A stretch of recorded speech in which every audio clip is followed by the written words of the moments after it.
Hey, good evening, everybody. How do you like those videos? I had Jess put together some videos for me, and she did some pretty good job. So I kind of liked it, and I thought I would just kind of jump in there and play around a little bit with that. So this is Reverend Sam, co-pastor at Amazing Love Sanctuary in Arvada, Colorado, and this is my Living in Love and Grace broadcast. So I wanted to get on tonight and kind of get started on this and tell you some, just kind of give you some good news.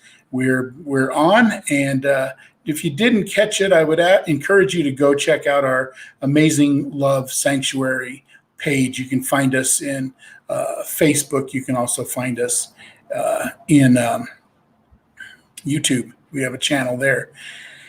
And it was just the general announcement that we are, because of however COVID is beating us up here in Colorado, we are not going to be, we're just going to not open the church to the public until this has gone away. So you'll see us more on video, and you'll see us more on our channel, in my channel, of course, and then the Amazing Love Sanctuary every Sunday morning at 10:30.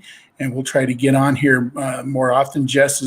Reverend Jess has decided she's going to try to get on a couple days a week. And Reverend Elia, well, she's studying really hard in graduate school. So we don't want to upset the apple cart. And we're just glad that she can join us every single Sunday. So, and then I want to give a kind of a special welcome to our sister congregation out in North Carolina from the Third Way Church. David and Sarah, and then of course we always have had a great relationship with Brother Bob and the Positive Being Here and Now, which you can find on Facebook. So anyway, lots of things going on, so keep that in mind. Join in on this, subscribe to it over on YouTube, and then follow us here every day. I guess I'm going to try to do something every day. And so the work that I do outside of this is as a wedding officiant we're actually shut down for the rest of the year due to COVID. In Colorado, we're in what's called level red. So, which means we have to be in the house by 10. Big groups of people have been canceled. Church groups have been reduced to the amount of people that can be in a church service. And so we just, we don't want to cause anybody any problems. And we don't want anybody to get sick with this thing. And so we're just going to wait until it's all over. And when it's open, you'll join us here with a big celebration at Amazing Love Sanctuary. So in the meantime, living in love and grace. That's what I'm here for.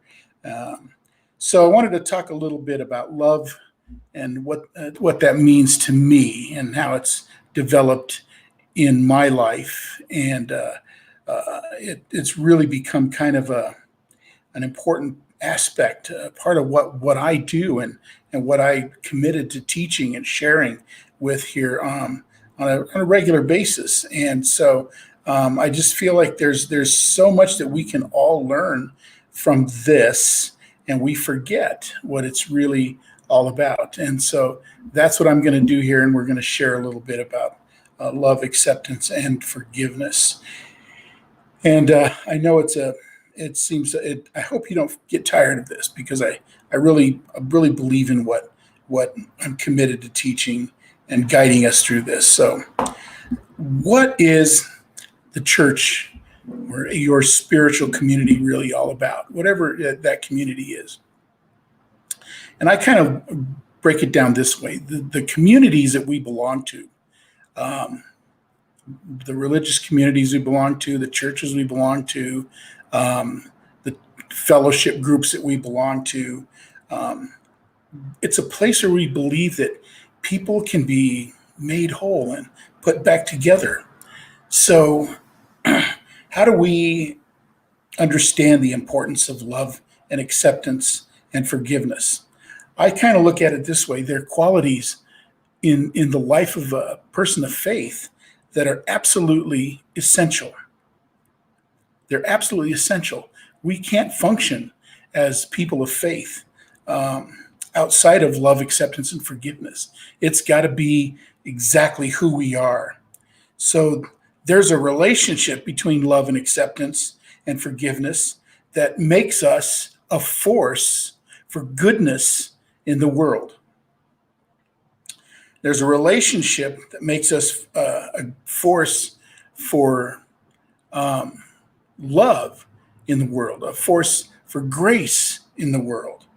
So here's what I've kind of learned, especially as a pastor. And you may know this too, because this is how we direct and guide our lives. And it's this way: unless love and acceptance and forgiveness are guaranteed to a person, they're not going to risk honesty and being open. And that's what's required for wholeness to take place. So when somebody comes, we want one thing. They want some guarantees that we're going to love them no matter what, and that no matter what we find out about them, no matter what's going on in their life, no matter what we don't even comprehend or understand, we're still going to love them. And that's the lesson of love, acceptance, and forgiveness. So it creates basically this place of safety.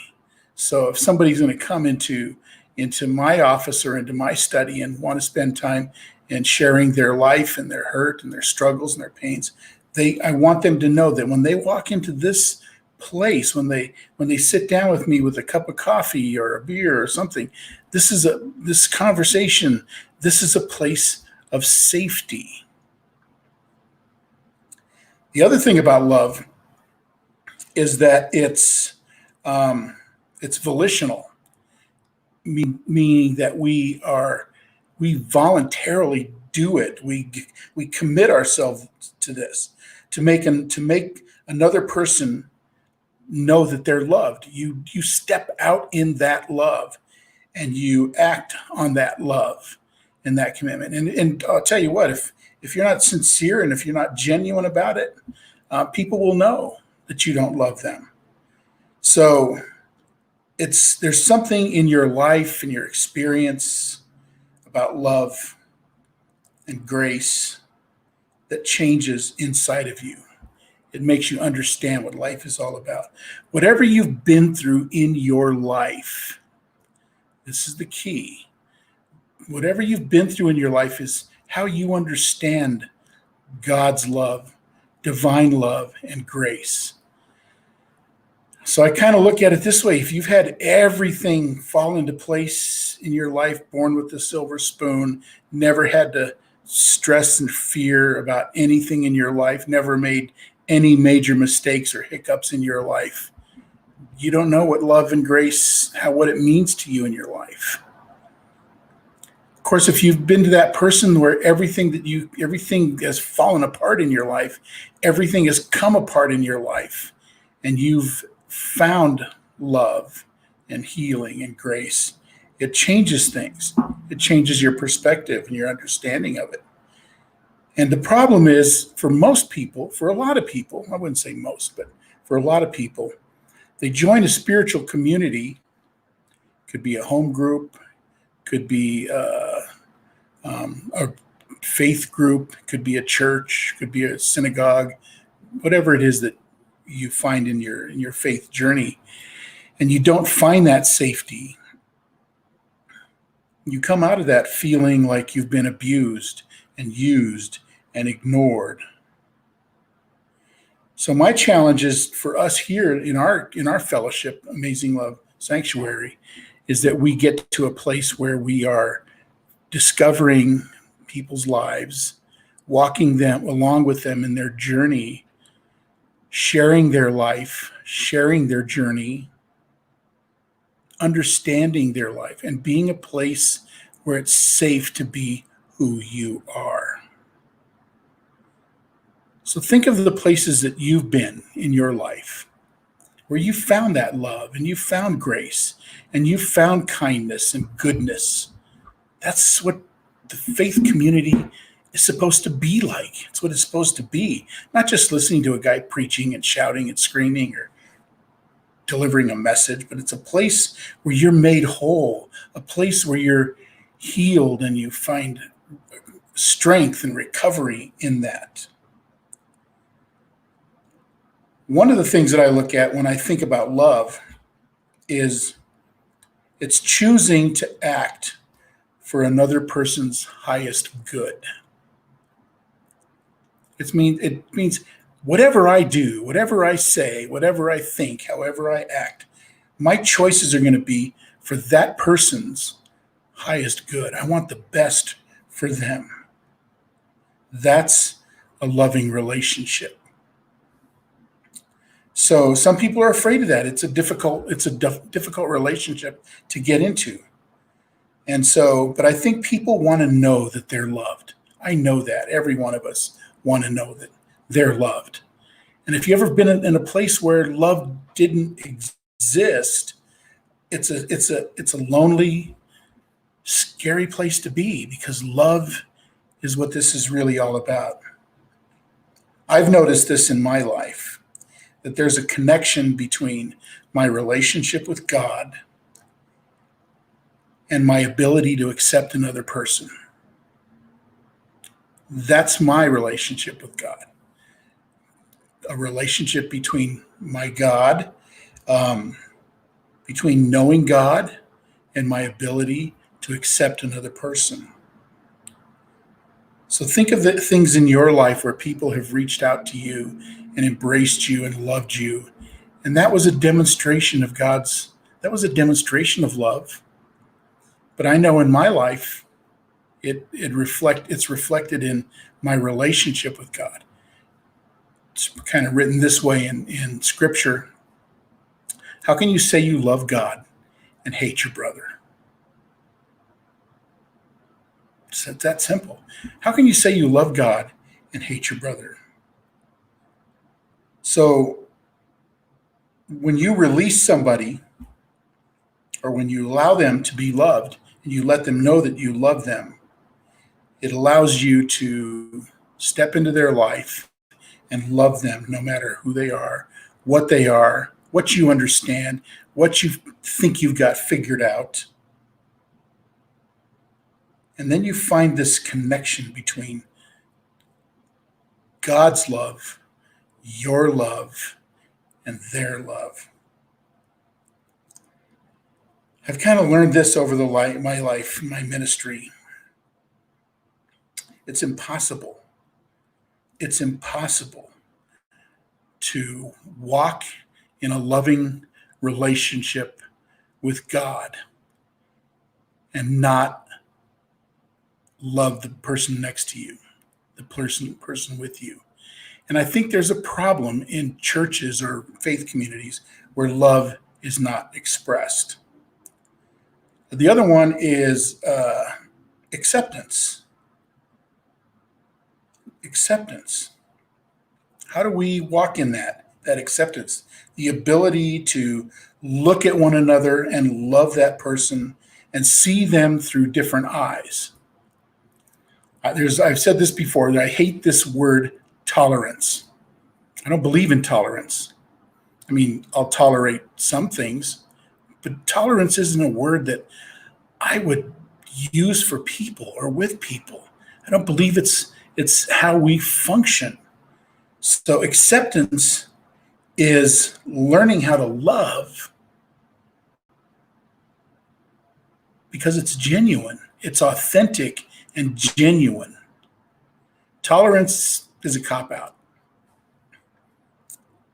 Acceptance is the real deal. And then learning how to forgive. That's a hard one. I wouldn't say I've got it all figured out, but it's something I'm thinking about. We all struggle with areas of issues of forgiveness in our lives, whether it's people that we're angry with, people that we don't understand, people in our faith communities, people that we just, even in a retail setting, people walk into a retail setting and they're just not good, kind people. we're going to talk a little bit more about that in the days and weeks to come. But I wanted to close with this tonight, just to remind you in prayer to ask God to help you apply these simple principles of love, acceptance, and forgiveness to each of the relationships that you have in your life. It's not complicated. It's not easy. It's a journey. It's a path to walk in and say, I don't understand everything, but I'm going to love you. I don't understand your life and your pain, but I'm going to love you. And if I hurt you, please forgive me. So I just wanted to get on here real quick. I don't want to spend a lot of time on here, and just remind you of how important just to kind of get a start with love, acceptance, and forgiveness. And we'll talk some more about it tomorrow. But I've been wanting to get on here all day, but I've been busy with a lot of other stuff, trying to get ready for the 2021. And so most of our weddings for the rest of the year in 2020 we're not going to have, but we are getting ready for 2021. And that's how we support what we do in our work here at Amazing Love Sanctuary. So this is Living in Love and Grace. And I want to encourage you to find a way to live in love, live in grace, walk in it. And I know you'll be a better person for that. So it's late in the evening now. It's almost 6:00 here. And I'm sitting in my office and I should be home. But I just want you to know that I do love you and I care about you. And I always, always, always want God's very best in your life. So please keep that in mind in your life and in your heart. And if there's anything we can do to help you, please, please let us do that with you. All right. So let me play that really cool thing that Jess made for me. Here we go.